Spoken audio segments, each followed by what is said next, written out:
अस्सलाम वालेकुम। आज हम ऑक्सफोर्ड रीडिंग सर्कल बुक 5 का एक यूनिट देखने जा रहे हैं जिसका नाम है द टोड्स वॉट्स। ये जो वॉट्स होते हैं ना, ये क्या होते हैं? ये उर्दू में इसको गोमुड़ा कहते हैं।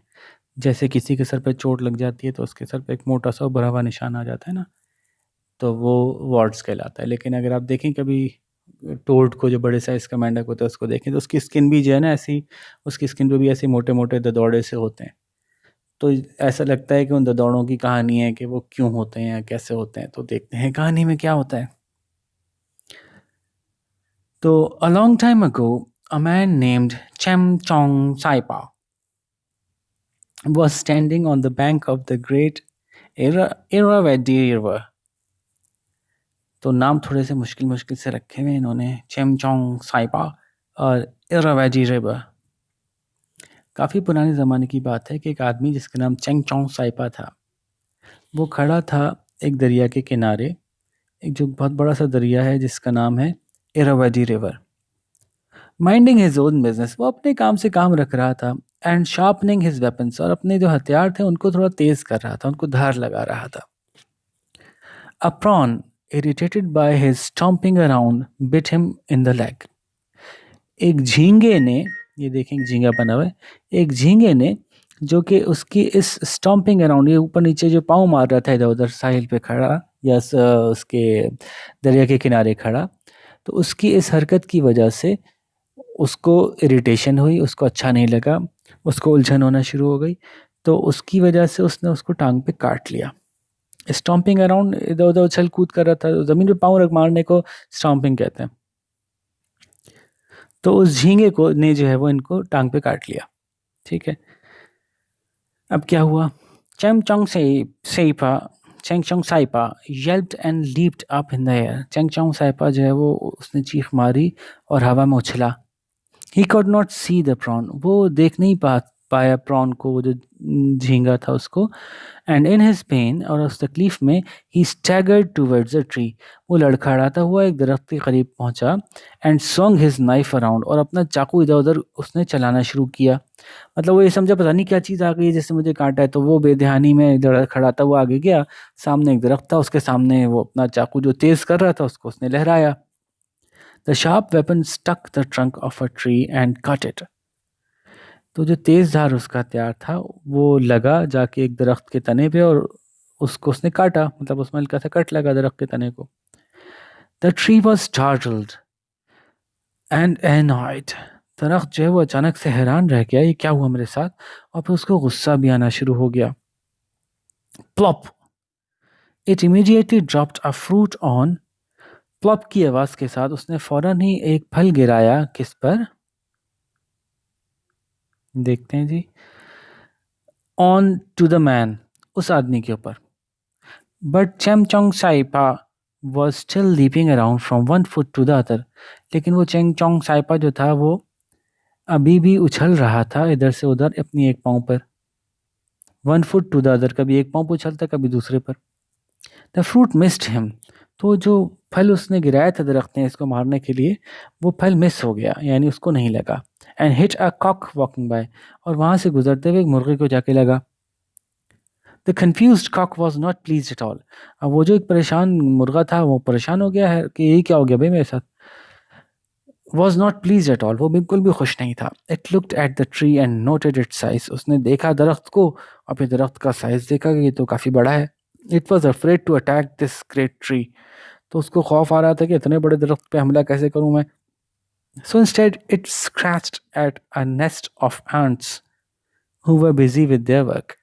तो उसके बजाय उसने जो है वो स्क्रैच कर दिया, उसने खरोंच मार दी, उसने जो है वो ख़राब कर दिया एक बिल था चींटियों का जो कि करीब ही था।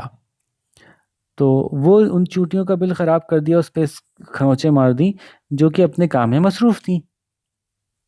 The ants had plenty of work already, उन चींटियों के पास पहले ही बहुत सा काम था। The last thing they wanted to do was to rebuild their nests. अब ये उन सारे कामों में वो ये तो बिल्कुल नहीं चाहती थी कि उनको अपना जो वो जो उन्होंने नेस्ट बनाया हुआ था, बिल बनाया हुआ था, वो दोबारा से बनाना पड़े। इसको कहने का एक अंदाज ये होता है कि the last thing they wanted to do, वो आखिरी चीज़ थी जो ये करना चाहती थी, मतलब नहीं करना चाहती थी। जितनी भी काम करने वाले थे उनमें ये तो वो बिल्कुल नहीं करना चाहती थी। ये कहने का एक अंदाज होता है the last thing they wanted to do, यानी वो बिल्कुल नहीं करना चाहती थी ये काम कि अपना वो नेस्ट दोबारा बनाना पड़े, उनको दोबारा अपना बिल बनाना पड़े। Right, they said in fury, it's war.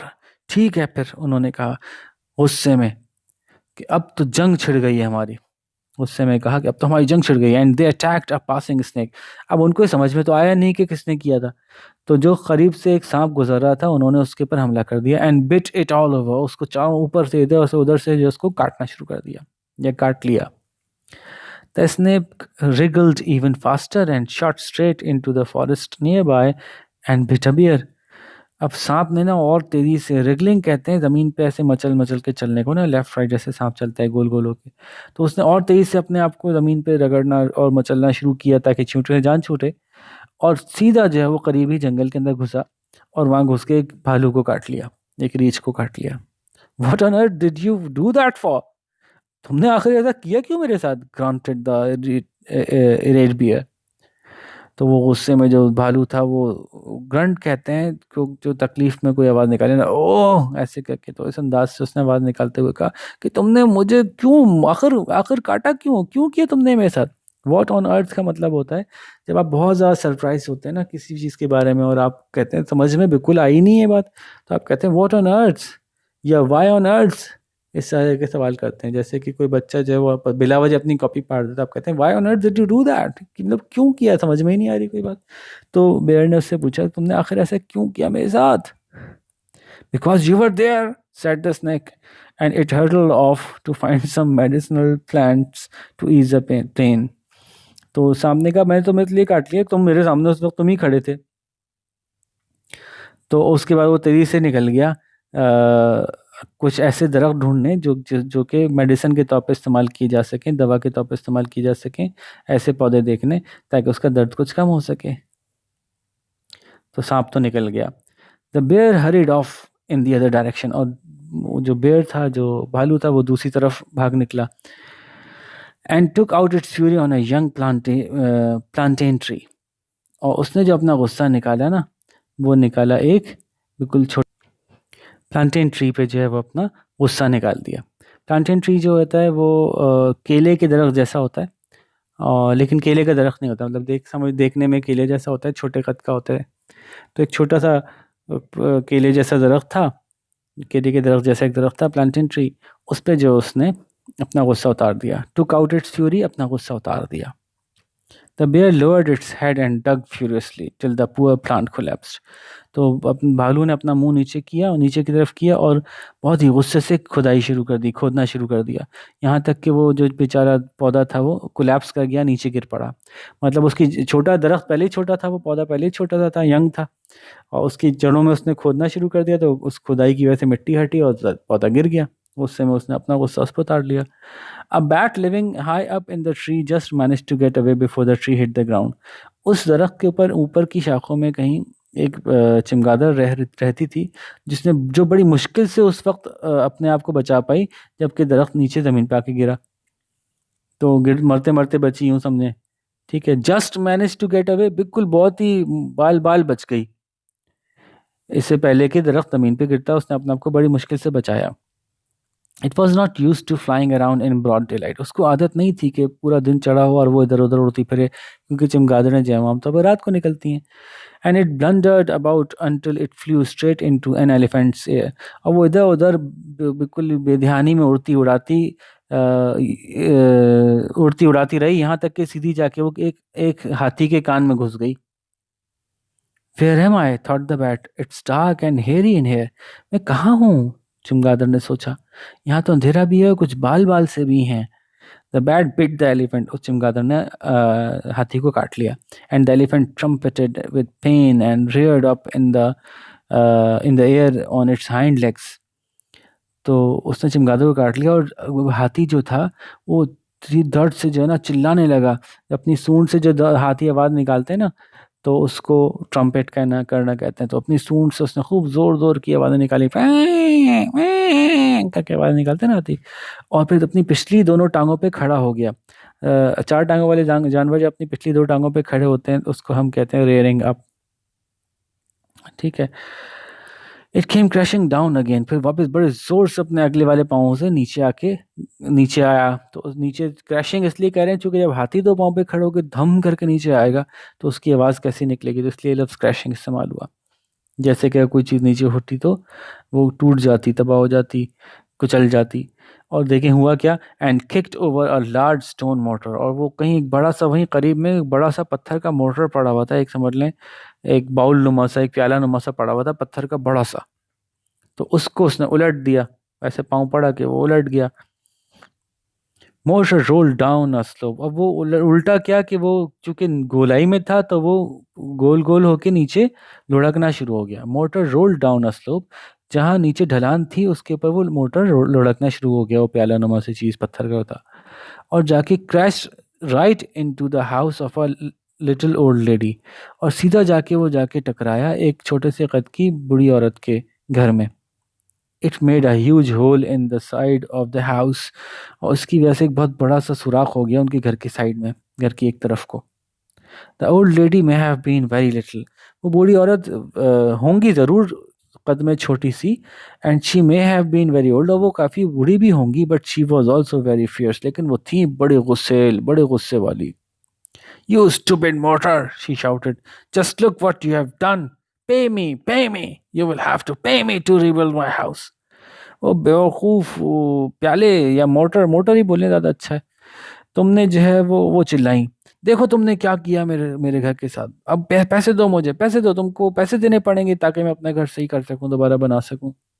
Me, said the stand motor, वो जो हैरत ज़दा मोटर ने पूछा, मैं, व्हाई शुड आई पे यू, मैं क्यों तुम्हें पैसे दूं। It was the elephant who kicked me down the हिल, ये तो हाथी था जिसने मुझे ये पहाड़ से नीचे लुढ़का दिया। फिर क्या हुआ जनाब, The old lady picked up a stout stick and ran up the hill to the elephant. तो बूढ़ी औरत ने जो एक मोटी सी लकड़ी उठाई और वो भाग के गई पहाड़ी के ऊपर उस हाथी तक। Pay me the money to rebuild my house, she shouted, पैसे दो मुझे इस बात के कि मैं अपना घर बना सकूं दोबारा से, उसने चिल्लाकर कहा।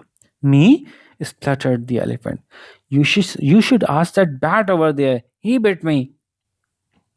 तो वो जो है हाथी ने कहा कि मैं, स्प्लिटेड द एलिफेंट, बहुत तेज तेज बोला हाथी, ऐसे ना फुक फुक फुक फुक करके ऐसे मुंह से थूक निकालते हुए बोलते हैं, जल्दी जल्दी में आधे अल्फाज समझ में आने हो ना समझ में हो। तो वो घबरा के, वो उन्होंने इतने गुस्से में आई थी डंडा लेके, मैं क्यों दूं, तुम जाके उससे पूछो तो, तुम गालों से, उसने काटा था मुझे। Don't blame me, said the bat, मुझे नहीं तुम इल्जाम दो, इट वॉज अ ट्री, ये तो वो दरख्त था। The old lady wandered off to the plantain tree, तो वो बड़ी हुई ढूंढती ढांढती पहुंची उस प्लांटेन दरख्त तक। The poor tree was lying flat on the ground, वो बेचारा दरख्त तो जमीन पे सीधा चट चट चित चत पड़ा था, चित पड़ा था। Blame the bear not me, it ground, ये तो जाके तुम उस भालू को इल्जाम लगाओ, मुझसे मुझे नहीं लगाओ भाई, उसने भी कराते हुए कहा। The old lady chased after the bear, वो बूढ़ी औरत उसके पीछे पीछे भागती हुई पहुंची भालू के पीछे। Pay me the money to rebuild my house, पैसे दो मुझे ताकि मैं अपना घर दोबारा बना सकूं, शी शाउटेड, उसने चिल्ला के कहा। The bear grunted, blame the snake who bit me, वो तो तुम उस सांप को बोलो जिसने मुझे काटा था। तो उस भालू ने जो है ना वो एक ग्रांट की आवाज निकालते हुए कहा, जैसे तकलीफ में कर रहते हैं ना तो गुस्से में ऐसे करके। The little old lady found the snake and pinned it down with her stout stick. वो छोटे कद की बड़ी बी ने जो है ना वो स्नेक को ढूंढ लिया, सांप को ढूंढ लिया, और पिन कर देना की चीज को मतलब होता है दबा देना, उसने दबा लिया उस सांप को अपनी मोटी सी जो स्टिक वो लेके घूम रही थी उससे। Pay me to rebuild my house, she shouted, उन्होंने चिल्लाया, कहा मुझे पैसे दो मुझे कि मैं अपना घर बना सकूं। Certainly not, hissed the snake.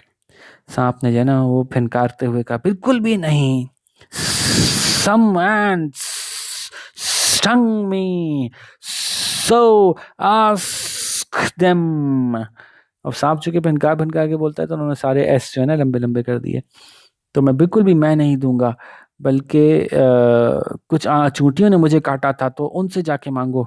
The old lady found the trail of ants and asked them, but they told her to ask the destructive cock. तो उस औरत ने जो है, वो बूढ़ी औरत ने जाके वो तलाश किया, वो जहाँ जहाँ चलती हुई जा रही थी। ट्रेल कहते हैं किसी के रास्ते के निशानात। तो या कोई ऐसी कतार में चल रहा हो तो उसकी कतार को भी ट्रेल कहेंगे। तो उस बूढ़ी औरत ने जो चींटियों के चलने के निशानात को देखते हुए वो ढूंढती ढांढती वहां तक पहुंची और उनसे कहा, लेकिन उन्होंने कहा कि जाके उस तबाही मचाने वाले मुर्गे से बात करें आप। Pay me to rebuild my house, she shouted at the cock. तो वो मुर्गे पे चीखी कि मुझे पैसे दो मेरे घर बनाने के। Ask that old tree madam, it dropped a large fruit on my head. वो उस पुराने दरख्त से बोलो मैडम जाके, उसने एक बड़ा सा दरख्त फल मेरे सर पे गिराया था। Hang on said the tree, blame that man not me, he slashed me with a knife. सबर करो तुम, ये मुझे क्यों इल्जाम दे रहे हो? उसको इल्जाम दो, उस आदमी को, मुझे नहीं। उसने जो है वो चाकू से जो है मुझे स्लैश किया था, यानी मुझे काटने की कोशिश की थी। The little old lady was furious by now. अब वो जो छोटे कद की बड़ी भी थी, उन तो बहुत गुस्से में आ गई थी। She ran up to the man, वो भाग के उस आदमी तक गई and stop in her tracks, और चलते चलते अचानक रास्ते में रुक गई। It was her own dear son, Cheng Chong Saipa. ये उनका अपना प्यारा बेटा था जिसका नाम है Cheng Chong Saipa. You will have to rebuild my house son, she said crossly. उन्होंने गुस्से से कहा, तुम्हें अब मेरा घर बनाना पड़ेगा बेटे। श्योर मदर, रिप्लाइड सन, यकीनन अम्मी जान, उस लड़के ने जवाब दिया, उस आदमी ने जवाब दिया। But first let me get that prawn who is the cause of all this trouble. लेकिन पहले मुझे उस झींगे को तो पकड़ने दें जिसकी जो कि इस तमाम मुसीबत का बायस बना। चंग चोंग साइपा threw himself onto the ground and got hold of the prawn. चंग चोंग साइपा ने जो है ना अपने आप को जमीन पे फेंका, मतलब छलांग लगाई जमीन के ऊपर, यानी ढूंढने के लिए, या उसको नजर आ गया होगा वो झींगा। तो उसको पकड़ने के लिए छलांग लगाई जमीन पर और उसने वो झींगा पकड़ लिया। The tree, the cock, the ant, the snake, the bear, the plantain tree, the bat, the elephant, the mortar, and the old lady looked at the prawn dangling between Ching Chong Sapia's thumb and forefinger. तो ये सारे ही दरख्त, मुर्गा, चींटियां, सांप, भालू, plantain tree, चमगादड़, हाथी, वो पत्थर का वो जो प्याला नुमा चीज थी वो, और वो बड़ी भी, सब देख रहे थे उस झींगे को कि वो लटक रहा था, झूल रहा था चंग चंग सौबिया के अंगूठे और उसकी उंगली के बीच में। डैंगलिंग, लटक रहा था बिटवीन चंग चंग सौपी सेपियाज चंग चंग साइपाज थंब एंड फोरफिंगर। ना मुश्किल नाम है ना।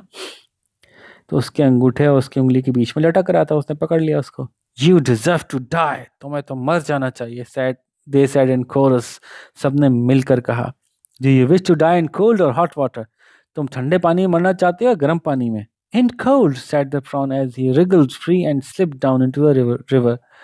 उसने कहा, मैं तो ठंडे पानी में मरना चाहता हूँ। अभी ये कहा ही था ठंडे पानी में, और उसके साथ ही वो इधर उधर अपने आप वो जिस्म को उसने ना लहराया, या निकलने की कोशिश में जैसे अपनी जोर लगाते हैं ना, उसको रिगलिंग कहते हैं। तो लहराते हुए, मचलते मचलते हुए वो आज़ाद हो गया और स्लिप करके वो उस दरिया के अंदर वापस गिर गया। Catch him, they all shouted and ran after the prawn. पकड़ो उसको, सब चिल्लाए, उस प्रॉन के पीछे, उस झींगे के पीछे भागे। Then the elephant slipped his trunk into the water and slurped and slurped. फिर उसके बाद हाथी ने अपनी सूंड जो है ना पानी के अंदर डाली और खूब उसने जोर जोर से चूसा पानी को। Very soon the river was quite dry, जल्दी वो दरिया जो है वो सूख गया। ले भाई, ये तो बिल्कुल ही बहुत ही लंबी लंबी छोड़ते हैं जिसको कहते हैं ना। हाथी ने चूस चूस के पूरा दरिया खाली कर दिया। वाह भाई वाह, क्या बात है। खैर, दे सीज द प्रॉन, फिर उन्होंने दोबारा उस प्रॉन को पकड़ लिया, उस झींगे को पकड़ लिया। And gave it a fat toad to make into soup, gave it to a fat toad to make into a soup. उन्होंने उसको पकड़ा दिया एक मोटे से टोड को, एक मोटे से मेंढक को, कि तुम इसका सूप बना लेना। They all relaxed beside what was the river and waited for the toad to make the soup. वो तमाम बड़े मुतमईन हो गए, सुकून में आ गए और इत्मीनान से बैठ गए उस जगह के किनारे जहाँ पे कभी दरिया हुआ करता था, और इंतजार करने लगे टोड का कि वो उसका सूप बनाए। अब क्या होगा जनाब? ये देखें, टोड साहब सूप बनाने की तैयारी कर रहे हैं। ये रहा जी आपका मोर्टर, ये रहा हाथी, ये रहा वो केले नुमा दरख्त, ये रही अम्मा जान, ये रहा वो लड़का, ये रहा भालू, ये रहा मुर्गा, ये रहा सांप। चूंटियां नहीं दिख रही ना? अच्छा जी, अब क्या हुआ? When the soup was ready, they all gathered round to eat, but much to their astonishment, the soup did not taste of prawn. जब वो सब तैयार हुए जब वो सूप तैयार हुआ, वो तमाम के तमाम जमा हो गए कि चलो अब खाते हैं। लेकिन उन सब की हैरत उन वो सब बहुत ज़्यादा हैरत ज़्यादा रह गए जब सूप में प्रॉन का कोई जायका ही नहीं आ रहा था, झींगे का। The crafty toad had eaten the prawn. वो जो चालाक मेंढक था उसने वो प्रॉन खा लिया था। The others were so angry, वो सब इतने गुस्से में थे बाकी सारे, that they pinched him all over his back, कि सब ने नोचना शुरू कर दिया उसकी कमर के ऊपर जोर जोर से। And now you know why a toad has warts on his back। और अब तो आप समझ गए होंगे कि उस टोड्स की कमरों के ऊपर वो मोटे मोटे दौड़े क्यों होते हैं। Like a good son, Cheng Chong Saipa rebuilt his mother's house। अच्छे बच्चों की तरह उस चेंग चोंग साइपा ने अपनी अम्मा का घर बना दिया। And because he was kind he replanted the plantain tree. और क्योंकि वो एक मेहरबान इंसान था तो उसने वो प्लांटेन ट्री को भी दोबारा बना दिया, दोबारा लगा दिया ज़मीन में। Everyone agreed that although the soup had been a disappointment, it had been an interesting day, but not for the prawn। सब ने ये बात मानी कि हालांकि सूप ने तो हमें काफ़ी डिसअपॉइंट किया, लेकिन बाकी सब के लिए दिन काफ़ी इंटरेस्टिंग रहा, काफ़ी फुल ऑफ एडवेंचर रहा। लेकिन हाँ, प्रॉन के लिए नहीं रहा। झींगे के लिए ये दिन जो है वो कोई दिलचस्पियों से भरा नहीं था। बाकी सब के लिए बड़ा दिलचस्प दिन रहा। तो हालांकि सूप जो है वो एक मायूस कुन साबित हुआ था, लेकिन बाकी दिन हमारा दिलचस्प गुजरा। ठीक है भाई, तो ये हमारी लेसन था। उम्मीद है समझ में तो आ गया होगा, उसमें कोई मुश्किल बात तो कोई भी नहीं थी। आगे चलते हैं इसके अल्फाज क्वेश्चन आंसर्स की तरफ। और मैं क्वेश्चन आंसर से पहले आपसे हमेशा एक ही बात कहता हूँ, आज भी वही कहूँगा कि हम चाहते हैं कि आपको एग्ज़ाम में क्वेश्चन आंसर्स याद ना करने पड़े, बल्कि आपको खुद से क्वेश्चन आंसर्स अच्छे से पहले से आते हों। वो कैसे होगा कि मैं आपको क्वेश्चन अच्छी तरह समझाऊंगा, आप आंसर्स खुद से लिखने की कोशिश करें। ठीक है, जो आंसर खुद से लिखेंगे हो सकता है उसमें थोड़ी बहुत गलती हो, तो वो गलती आप किसी टीचर से चेक करवा लें, नहीं तो आप मुझसे चेक करवा लें। मैंने अपना ईमेल एड्रेस इसीलिए दे दिया कि आप मुझे ईमेल कर सकते हैं तस्वीरें खींच के। ठीक है, तो अदरवाइज़ आप जब चेक करवा लेंगे क्वेश्चंस को और उसमें थोड़ी बहुत गलतियां जो होंगी वो निकल जाएंगी, तो अगले चैप्टर या अगले लेसन का जब आप सवाल खुद से सॉल्व कर रहे होंगे तो उसमें और पहले से कम गलतियां होंगी। और यूं by the end of the book आप ये सीख चुके होंगे कि मुझे खुद से जवाब कैसे अच्छे देने होते हैं। और चूंकि पूरी बुक के जवाब खुद ही दिए होंगे तो एग्जाम के वक्त आपको याद करने की ज़रूरत भी नहीं पड़ेगी। आपको अच्छी तरह से पता ही होगा कि आपने किस सवाल का क्या जवाब लिखा था। ठीक है, तो अब शुरू करते हैं। और शुरू ऐसे करेंगे, मैं क्वेश्चन 1 एक्सप्लेन करूंगा, वहाँ पॉज कीजिएगा, पहले उसका जवाब लिखिएगा, फिर आगे वीडियो प्ले कीजिएगा, फिर क्वेश्चन 2 एक्सप्लेन करूंगा, फिर पॉज कीजिएगा, ऐसे चलेंगे। ठीक है, तो शुरू करते हैं जनाब। तो क्वेश्चन 1 है, can you classify which incidents that took place were actually accidents and which were done on purpose। अच्छा, अब ये सवाल ऐसा है कि इसको आप ऐसे लिस्ट बना के कर सकते हैं कि ऊपर लिखें एक्सीडेंट, ठीक है, और उसके नीचे लिस्ट बना दें 1 2 3 4 ये एक्सीडेंट्स से। फॉर एग्जांपल जैसे कि, और यहाँ पे एक दूसरा कॉलम बनाइएगा, उसमें लिखिएगा ऑन पर्पस, ऑन पर्पस, और उसमें वो चीज़ें लिख दीजिएगा जो पर्पसफुली हुई थी, यानी जानबूझ के की गई थी। तो जो गलती से हुई थी वो यहाँ लिखेंगे, जो जानबूझ की गई थी वहाँ लिखेंगे। क्या क्या चीज़ें थी मैं जल्दी से आपको याद दिला देता हूँ, छोटी छोटी सी। कि जैसे कि उस लड़के ने जो दरख्त पे चाकू मारा था वो गलती से मारा था, लेकिन झींगे ने जो काटा था वो जानबूझ से काटा था। दरख्त ने अपना जो नारियल गिराया था वो जानबूझ से गिराया था, लेकिन जो उस मुर्गे को लग गया था वो गलती से लगा था। फिर मुर्गे ने जो इन चींटियों का बिल को मारा था वो जानबूझ के मारा था। चींटियों ने जो सांप को काटा था जानबूझ के काटा था, सांप ने जो उसको काटा था वो जानबूझ के काटा था। भालू ने जो किया था, तो अक्सर चीज़ें जानबूझ के हुई थी। चमगादड़ गलती से चली गई थी उसके कान में, लेकिन काटा उसने जानबूझ के था। हाथी ने गलती से जो है वो नीचे गिरा दिया था उसको, मोटर को, और मोटर जो है वो गलती से जाके उनकी, तो कुछ चीज़ें गलती से हुई थी और कुछ चीज़ें जो है वो जानबूझ के हुई थी। तो ये आप इस तरह से 2 कॉलम्स में करके लिख दीजिएगा। ठीक है, ये शाबाश कर लीजिए। वो ये पॉज कीजिए, फिर हम क्वेश्चन 2 पे चलेंगे। Question 2, had you been in snake's place, how would you have reacted after being bitten by the ants। अगर आप सांप की जगह होते तो फिर आप क्या करते हैं अगर आपको चींटियां काट लेती हैं? तो ये तो बहुत आसान सा सवाल है। तो इसका जवाब आप यूं शुरू करेंगे, if I had been in snake's place. If I had been in snake's place ऐसे शुरू कीजिएगा, और फिर आप बताइएगा आई वुड हैव मैं ऐसा करता के, और आगे बता दें क्या करते, या मैं ऐसा करती के, और फिर बता दें क्या क्या करते। यही बता सकते हैं आप कि I would have begged for pardon. I would have asked the aunts to excuse me. या इस तरह की कोई बात कर सकते हैं आप कि मतलब मैं उनसे माफ़ी वगैरह मांग लेता, मामला रफा दफा करता। या आप ये कह सकते हैं कि I would have gotten back to the aunts and brought back some other animal that would help me squashing the ants, हो सकता है आपको ये जवाब अच्छा लग रहा हो, तो इस तरह से कुछ दे सकते हैं। या आप कह सकते हैं I would have gone to the river and thrown myself into the river so that the ants would stop attacking me, भी कह सकते हैं। तो बहुत सारे जवाब हो सकते हैं कि आप क्या करते चींटियों से निजात हासिल करने के लिए, और वो सारा ज़रूरी नहीं है कि जवाब आपका लॉजिकल हो। ठीक है, बस एक काम ये कीजिएगा कि ये जवाब मत दे दीजिए कि I would have done the same as the snake had done, ये जवाब नहीं चाहिए इनको।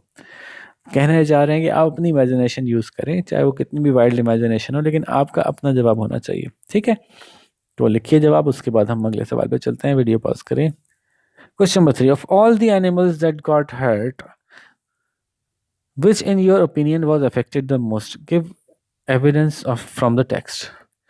तो वो तमाम जानवर जो कि जिनको की तकलीफ़ पहुंची, आपके ख्याल से किनको सबसे ज़्यादा मसला हुआ कि जिनको सबसे ज़्यादा मसला या तकलीफ़ हुई, और बताइए, सबूत भी दीजिए इस कहानी में से। तो आपके ख्याल में कौन हो सकता है, आप खुद बताइए। आई थिंक, यूँ जवाब लिखिएगा, I think dash got affected the most. ठीक है, बिकॉज, तो फिर आप उसकी जवाब बताइएगा। तो of all the animals which that got hurt, which in your opinions was affected the most, किसको सबसे ज़्यादा नुकसान हुआ। Give evidence from the text, of साबित कीजिए इस कहानी के अल्फाज में से। तो क्या करेंगे हम, पहले जैसे मैंने कहा ना, in my opinion dash animal was affected the most, तो पहले तो आपने उसका नाम लिख लिया, फिर आपने बता दिया, बताएंगे कि बिकॉज, और बिकॉज से क्या, आप ये बताएंगे कि आपको ऐसा क्यों लगता है। जैसे अगर आपको लगता है कि चींटियां सबसे ज़्यादा नुकसान उठाया था, चींटियों को सबसे ज़्यादा असर हुआ था, तो आप कह सकते हैं क्योंकि उनको जो है वो पूरा घर दोबारा बनाना पड़ा होगा अपना, और उन्होंने ये डिक्लेयर किया था कि इट इज़ वॉर, तो आप ये बात लिखेंगे आगे। अगर आपको लगता है कि क्यों कि वो केले जैसा दरख्त है उसको ज़्यादा नुकसान पहुंचा था, तो आप वो लिखेंगे कि उसको नुकसान पहुंचा था क्योंकि वो तो जड़ से ही उखड़ गया था, वो बेचारा तो जड़ से अगर आपको लगता है कि सांप को ज़्यादा, तो ये पूरी बात बताएंगे आप कि क्यों आपको ऐसा लगता है। आपको लगता है सांप को ज़्यादा नुकसान पहुंचा था, तो आप कहेंगे कि इसलिए नुकसान पहुंचा था कि यूं हुआ था। आप कहेंगे कि बेर को ज़्यादा पहुंचा था, तो आप बताएंगे क्यों पहुंचा होगा, कि भाई क्योंकि उसको सांप ने काट लिया था, हो सकता है वो मर जाता, तो है ना। तो ये मुख्तलिफ आंसर्स हो सकते हैं, इससे कोई एक करेक्ट आंसर नहीं है, लेकिन बस आपने वजह ज़रूर बतानी है आखिर में कि आपको ऐसा क्यों लगता है। ठीक है भाई, तो ये बात हो गई, इसका जवाब लिखिए। भाई क्वेश्चन 4 पे चलते हैं।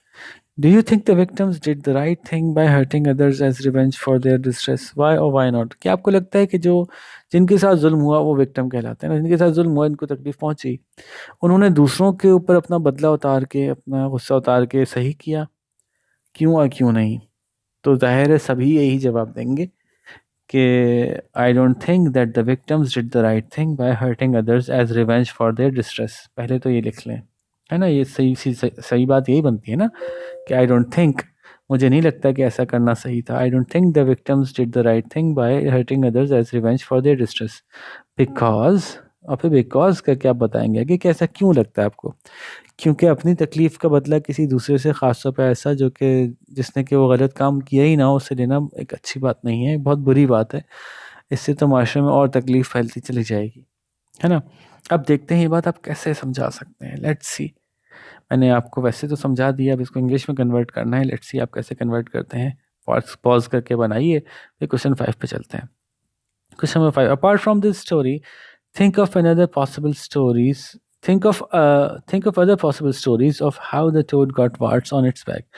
अब खुद से एक कहानी और बनाइए इस कहानी के अलावा, जिसमें आप ये बताइए कि आपके ख्याल से टोल्ड को के ऊपर ये जो दौड़े पड़े हैं ये कैसे पड़े होंगे, ये जो गोमड़े पड़े हुए हैं वो कैसे पड़े होंगे, तो अपनी खुद से कोई कहानी सुना दीजिए।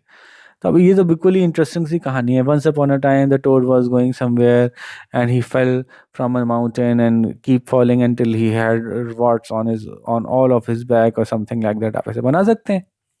तो अब आप कैसे बनाएंगे आपके ऊपर डिपेंड करता है, बहुत सारी मुख्तलिफ सारी कहानियां बन सकती हैं। तो इसमें तो आपने अपनी पूरी इमेजिनेशन यूज़ करनी है। ठीक है भाई। तो यहाँ पे हमने अपना लेसन ख़त्म किया, उम्मीद है बात अच्छी तरह से समझ में आ गई होगी। अब देखते हैं कि आप में से कौन ज़्यादा अच्छे जवाब बना के दिखाता है हमको। ठीक है। तो बस इसी के साथ आपसे इजाज़त चाहेंगे। अपना ख्याल रखिएगा। अल्लाह हाफ़िज़।